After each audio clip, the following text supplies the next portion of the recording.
vino, lo que decían los griegos y los romanos hace más de 3000 años, ya lo comprobó en el 90 y tantos la Organización Mundial de la Salud, dicen que esos agentes derivados de la astringencia y más en el vino tinto son los que más nos ayudan a la salud, ¿no? Al aparato, sobre todo a reducir hasta en un 92% de los riesgos de enfermedades cardiovasculares y hasta en un 60 y tantos % los riesgos de cáncer y otros porcentajes también, ¿no? Incluso de Alzheimer y otras enfermedades, ¿no? Por ahí tenemos una doctora, ¿va? Bueno, media.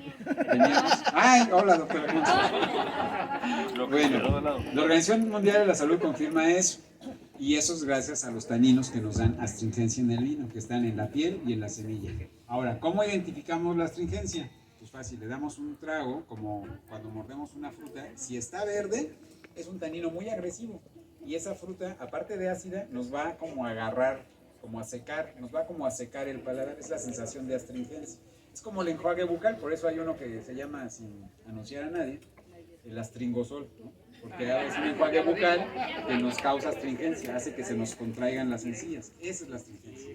Si es un tanino mal trabajado, si es un vino de inferior calidad o tiene poco tanino, que en la comida nos interesa que tenga un tanino pulido, bien trabajado, maduro, ¿no? Pues si es un vino de inferior calidad va a tener poco tanino o nada, o no perceptible, o va a tener un tanino muy agresivo, muy verde. Como esos vinos del Oxxo, no voy a decir marcas, ¿no? De pronto tienen un tanino muy verde, ¿no? Porque son cosechas que no son cuidadas, las cosechan hasta con tractores, ¿no? Las cosechan con tractores, se llevan las hojas, las varitas, o sea, todo semillas y todo, son cosechas muy mecanizadas, muy industrializadas y nos van a dejar mucho tanino muy salvaje, ¿no? Mucho tanino muy, muy verde. Entonces, cuando el tanino, ¿dónde se pule? Hay dos máquinas de envejecimiento, el tiempo y la barrica. Entonces, en el vino, cuando los italianos le dicen la máquina de afinamiento, la barrica es una máquina de envejecimiento, de afinamiento, que le va a dar finura y va a pulir ese tanino y va a hacer que sea más agradable. Lo mismo pasa cuando nosotros preparamos una comida. Si nosotros quemamos un bistec, ¿a qué nos va a saber? Carbón, y nos seca la boca y va a tener una potencia desagradable, ¿no? Entonces tenemos que cocerlo a un buen corte, tenemos que cocerlo a un término adecuado que todavía conserve parte del jugo, la grasa, todo eso para que no sea... Porque si ustedes comen carbón en una carne o ceniza en una carne, un bistec o un huevo quemado, les va a dejar un sabor amargo, les va a secar la boca y va a ser desagradable esa ceniza. ¿Sí? Ya nos imaginamos todo eso, ¿eh? Ya nos dio hambre, ¿no? Bueno, pues vuelvo a concluir con este tema. Si no tienen otro comentario, terminaré diciendo lo que don Miguel de Cervantes Saavedra. Es que quiero que les enseñe cómo se abre profesionalmente la botella de vino. Que todo, a todos. Pero todos ya saben abrir. No, mira, aquí ya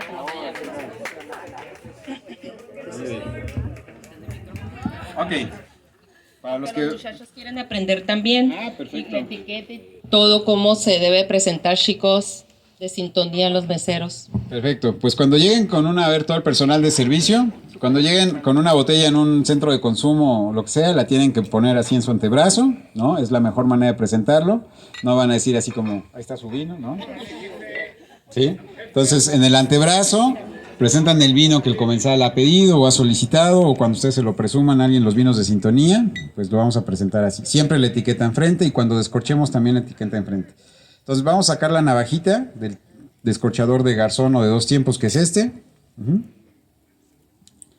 Vamos a hacer arriba del gollete, que es esta marca de vidrio. Las botellas casi todas tienen este gollete. Y vamos a hacer cortes en media luna, procurando que siempre mostremos la etiqueta de lo que le estamos descorchando al comensal o a nuestros invitados en casa, ¿no? Cuando tengamos una...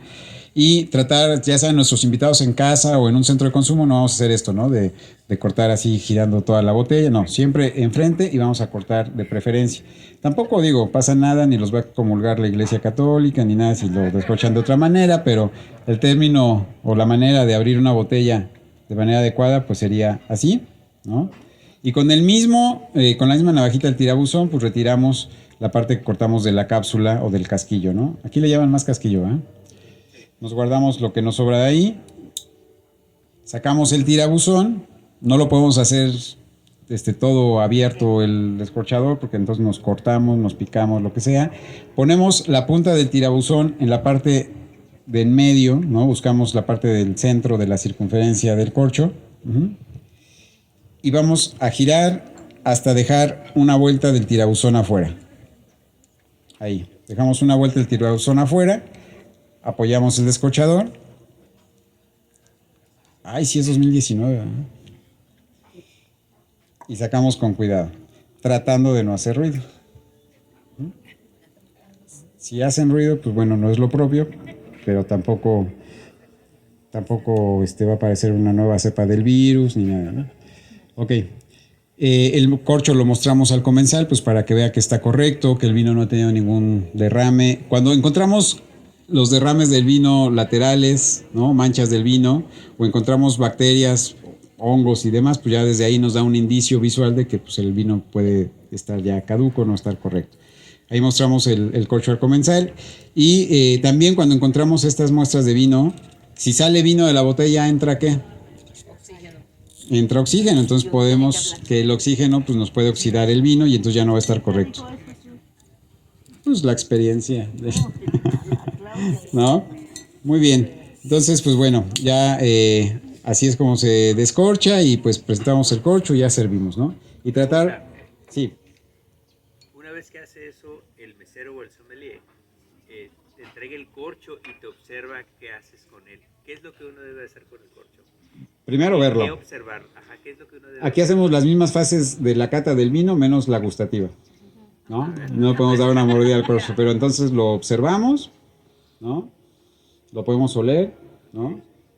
Y listo, ya vemos que está correcto el corcho y listo. Y ahora, hoy en día también hay, acuérdense que tenemos una crisis, un déficit de corcho en el mundo, entonces tenemos también vinos de rosca, que no se los recomiendo a Sintonía, pero en países como Australia, Nueva Zelanda y Sudáfrica, pues ya es muy difícil encontrar vinos con corcho, ¿no?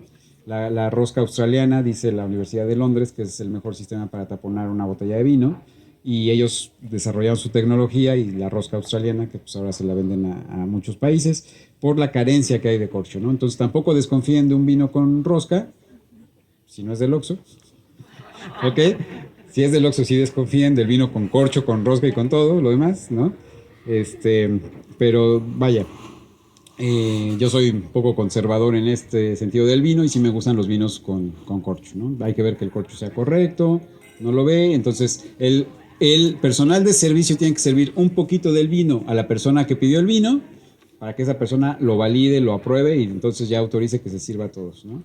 Si la persona que pidió el vino lo prueba y encuentra algún defecto o no es de su agrado, pues no va a autorizar que a los demás les sirvan ese vino que a lo mejor ya es vinagre, ¿no? Para eso se debe hacer así en el futuro. Nos ha tocado. Pero a mí me da muchísimo gusto porque en México y sobre todo aquí en Valle de Guadalupe y en Ensenada, en los distintos valles, cada vez se ha fortalecido más la cultura, ¿no? Hoy en día ya hay gobiernos, iniciativas que en Querétaro, Guanajuato están uniendo alianzas para crear que la ruta del vino, que no sé qué, vayan primero allá, ¿no? Ensenada, que les den unas clases, porque aquí llevamos picando piedra mucho tiempo, ¿no? Como yo les decía hace rato, cuando yo llegué aquí la primera vez como sommelier, porque antes ya había venido como por temas familiares, pero cuando llegué aquí la primera vez como sommelier, no nos hacían caso a los sommeliers, ¿no? O sea, las bodegas no veían el tema importante porque los enólogos, yo lo veo, lo cato, lo ajusto, le echo sulfitos, le echo ácido, todo, ¿no? Y hoy en día me da muchísimo gusto. Tengo un amigo de Hidalgo que vino aquí a poner la primera escuela de sommeliers, ya tiene 3, una en Rosarito, Tijuana, Ensenada. Y Alan. ¿Y no vino? Y no vino hoy porque está con su escuela en Tijuana, que acaba de abrir hace poco. Pero me da muchísimo gusto porque ya también las bodegas, chiquitas, medianas, grandes, ya todas saben que pues también la figura del sommelier o del sommelier es una parte importante para hacer más democrático el vino, ¿no? A la población en general, para poderlo transmitir de mejor manera. Y además también es eso, o sea, el vino no tiene que ser un tema snob, no tiene que ser un tema de élite, o sea, el vino es para que lo disfrutemos en el desayuno, comida, cena o cuando quieran, todos los días, ¿no? ¿Sí o no? Exacto. Alguien me tenía que dar la razón. Pues muy bien, pues los dejo, que disfruten el Tempranillo 2019 Sintonía. Si alguien quiere llevar botellas, El mensaje que te envié. Ahorita. A la hora del añejamiento, Sí. entre el corcho y el twisto, ¿cómo se dice? La rosca. ¿Qué pasa? ¿Hay alguna diferencia entre la rosca y el corcho a la hora de añejarlo? A ver, hay dos tipos también de añejamiento del vino, uno es en barrica y otro es en botella, ¿no? Las grandes denominaciones de origen del mundo dicen tiene que estar tanto tiempo en barrica y antes de sacarlo al mercado tiene que estar tanto tiempo en botella, es un añejamiento o crianza en barrica y en botella. Y si la botella la tapas con un corcho, tiene cierto periodo calculado y el corcho permite una micro oxigenación para esa evolución. La rosca no, perdón. Entonces, dice la Universidad de Londres que la rosca es el mejor sistema para taponar una botella de vino porque te aumenta el periodo de vida de ese producto en anaquel. Entonces, ¿está bien? ¿Sí? Entonces, hay vinos ya de alta gama, por ejemplo, un Penfolds Lagrange de rosca de 8,000 pesos la botella o de 20,000 pesos la botella, que aunque tenga rosca, pues lo vas a guardar unos 5 o 6 años más que el vino que tiene corcho de esa casa, ¿no? Porque sí aumenta un poquito más su periodo de guarda, porque la rosca no permite esa microoxigenación. En lo personal, fuera de los vinos de Australia, me gusta el corcho. Ahora cuidemos el planeta y no nos acabemos el alcornoque. ¿Qué pasa el corcho con cera? Corcho con cera, pues es para sellar. O sea, es también para vinos de alta gama que se han dado cuenta que son vinos que tienen una ficha técnica de 20 años o 30 años, que son botellas muy caras, que incluso después del corcho el productor, como los grandes vinos franceses, ¿no? Los grandes vinos de Alsacia, los blancos con barrica, que aquí son muy raros, llevan, por ejemplo, estos Premier Grand Cru de Alsace, que llevan unas gotitas de cera para impedir esa microoxigenación, porque los blancos y los rosados se oxidan más rápido que los tintos. ¿Ok? ¿Cuál es el tiempo promedio De guarda. que puede guardar en el tinto y en el blanco? Buenísima pregunta. Los blancos y los rosados, si son jóvenes y no han tenido crianza por barrica, los tenemos que consumir jóvenes, a los 2-3 años después del año de cosecha, ¿no? Eso sí, los vinos del Oxxo, no compren ninguno. De 2019 para atrás no compren ninguno en el Oxxo. Tampoco los de Walmart. Yo ya iba a ir al Oxxo. Bueno, y cuando ya un vino blanco o rosado ha tenido barrica, pasó por barrica, la barrica nos ayuda a aumentar el tiempo de vida del vino, ¿no? Esta parte es muy romántica porque el tiempo que esta madera de roble, ¿no? Ya sea francés, americano, húngaro, ¿no? Este paso por la madera le va a transmitir todavía esa vitalidad un poco de la madera para que en este caso el vino pueda durarnos un poco más tiempo. Entonces, los blancos y rosados o tintos jóvenes, a los 2-3 años después del año de cosecha hay que consumirlos, ¿no? Porque luego nos regalan un vino de estos de Concha y Toro y lo queremos guardar para los 15 años de nuestra hija. Entonces, esos vinos no van a llegar a los 15 años de nadie, ¿no? Ni a los 5 años de nadie, ¿no? O ni al bautizo. Entonces, cuando ya tienen paso por barrica, sí, se estima que en los blancos y los rosados hasta 5, con barrica, ¿no? Que aquí en Ensenada está bien interesante porque ya las grandes casas están empezando a hacer algunos blancos y algunos rosados con barrica, ¿no? Y en los tintos, lo mismo, si no tienen barrica, son jóvenes, consúmanse jóvenes. Ahora, nosotros tenemos un legado español, ¿no? Ya dijimos desde la tempranillo, ¿verdad? La crianza española está muy bien reglamentada, de cuántos meses son de barrica por un vino.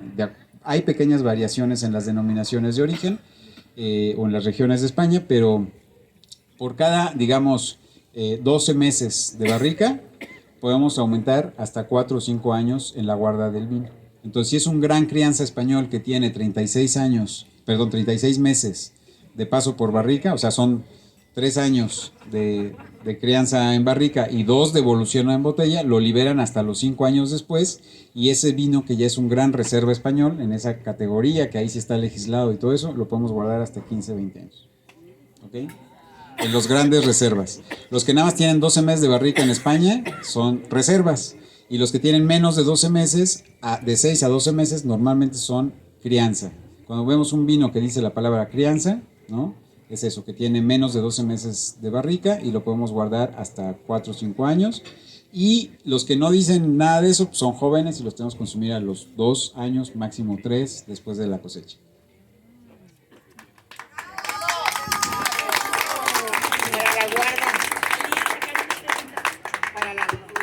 guarda de la botella. Hay diferencia si se guarda acostada la botella o parada. Otra muy buena pregunta para romper hoy todos los tabús del vino. Las botellas que tienen corcho, guárdenlas acostadas siempre, porque el líquido va a permitir que el corcho se mantenga humectado y al permanecer humectado no se agrieta y al no agrietarse no entra oxígeno, ¿no? Las botellas de estas casas australianas que tienen rosca, si las tienen paradas o acostadas no importa, ¿no? Nada más no las tengan a la luz, no las tengan en la cocina, ¿no? Ténganlas en un lugar fresco donde no haya fluctuaciones de temperatura, porque luego se nos ocurre que el mejor lugar para la cava es en la cocina. Bueno, si no usamos mucho la cocina, pues puede ser, y además pues lejos de la estufa, ¿no? Pero realmente la cocina es el lugar de la casa donde más fluctuaciones o variaciones de temperatura tenemos. Entonces hay que tratar de poner las cavas lo más cercano al suelo, porque el suelo normalmente es frío. Si su suelo es caliente, entonces al revés, ¿no? Pero normalmente el suelo es más frío, el aire caliente tiende a subir, ¿no? Entonces no pongan nunca en una cocina una cava en la parte de arriba de la campana purificadora o del estufa, eso porque se les va a cocer el vino. Muy bien. Sí, hay diferentes calidades de corcho y hay unos corchos que sí se pueden reciclar. Hay aglomerados, hay corchos, bueno, hasta corchos sintéticos. Por allá.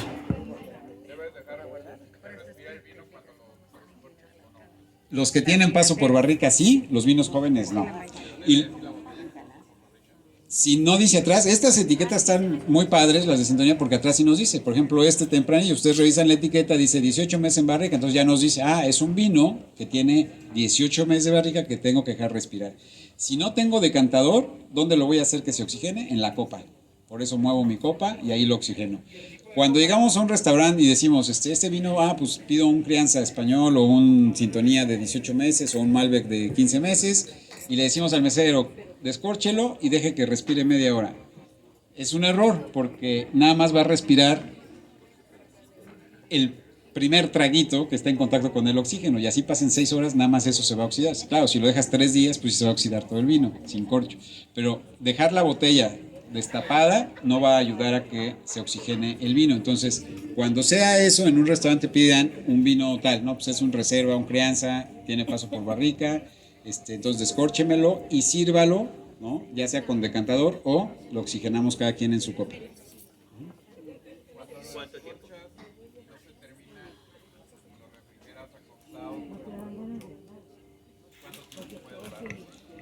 En refrigeración, sin bomba de vacío, porque ya tiene oxígeno dentro de la botella, unos 6 días sin que cambie. La refrigeración, como todos los alimentos, nos va a ayudar a ralentizar, ¿no? La degradación del alimento, en este caso del vino. ¿Okay? Entonces unos 6 días en refrigeración. Lo conveniente sería una bombita de vacío donde sacamos o extraemos el oxígeno de ese vino y ahí nos puede durar, pues, al no tener oxígeno no se va a oxidar. Yo pienso que es importante inclusive probarlo sin oxigenar 5 minutos y entonces ir degustando la evolución del vino. Claro, Esa parte a mí me gusta. Claro, ¿quién todavía tiene vino tempranillo 2019 que le sirvió hace un momento la cata? ¿Ya nadie? Bueno, pues pásenle por acá, que está la caja registradora, las botellas y ya. Muy bien. A ver, el vino es cierto, o sea, el vino nos va a presentar diferentes matices y un aspecto muy importante. Cuando lo vamos nosotros oxigenando en la copa, nosotros tenemos el control de ir viendo cómo va evolucionando y a los 5 minutos se muestra de una personalidad y a la media hora va a tener otras notas, ¿no? No va a cambiar el perfil general, pero sí nos va a abrir cada vez notas más interesantes. Y si lo dejamos 2 horas en la copa, pues ya a las 2 horas y media, pues ya empieza también a oxidarse de más, ¿no? Entonces, tampoco se sirvan una copa para tomársela en 3 horas, ¿no? Mejor la botella, poco a poco, ¿vale? Muy bien. ¿No? ¿Ninguna otra comentario, duda? Bueno, pues, como diría Miguel de Cervantes Saavedra. Miguel de Cervantes Saavedra. Ese señor. Para mí ahorita es ¿Han leído El Quijote? Sí. Da flojera, pero tienen también muchísima sabiduría. Mire, es que pues yo soy hermana de Belia. ¿Cómo no? Yo la he visto excited, dijo los gringos, ¿no? Por todo lo que tú has expresado y te has dirigido a ella. Le pregunto ahorita, ¿no quieres hablar algo, hermana? dije, sí, pero estoy muy cansada. Yo estoy interpretándola a ella, que está muy emocionada por todo lo que dijiste. Y en lo particular, por ella yo te quiero dar las 1000 gracias. Porque le hiciste, sus vibras están En así, Llano Colorado. En Llano Colorado, así es. Imagínate, 40 años, bravo. Ese es el legado. 5 hijos allí. y un marido perfecto. Ah, eso ya fue de más. Bravo. Muy bien.